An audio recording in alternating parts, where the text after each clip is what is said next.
Chaim, 2 questions for this week's Ask JTF. 1.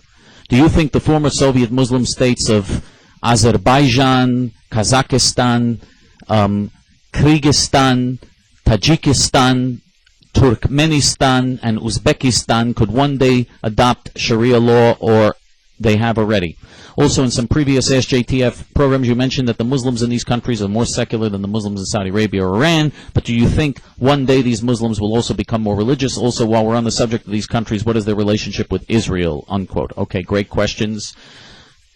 It is possible that they will adopt Sharia law someday. They have not adopted it yet, no. There are aspects of Sharia law in all of these countries. There are certain aspects in these Muslim-dominated countries. Yes, there are aspects of it, but they have not fully adopted Sharia law like you have in Saudi Arabia, Iran, and monstrous countries like that, because these countries are much more secular. Do I think these Muslims will become more religious? I hope not. I hope that they assimilate and leave Islam. I hope that they decide to leave Islam.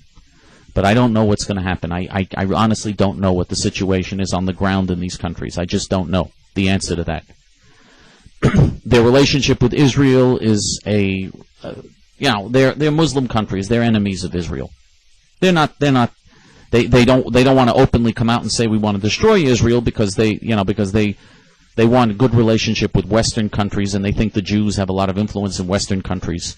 They believe this myth. They don't realize the Jews that do have influence in Western countries are self-hating Jews. They don't know that.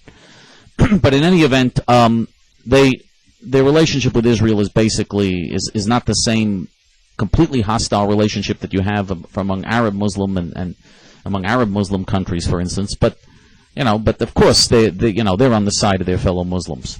And of course, and the day could always come when they could become far more active in their hostility toward Israel. And now, hotspot.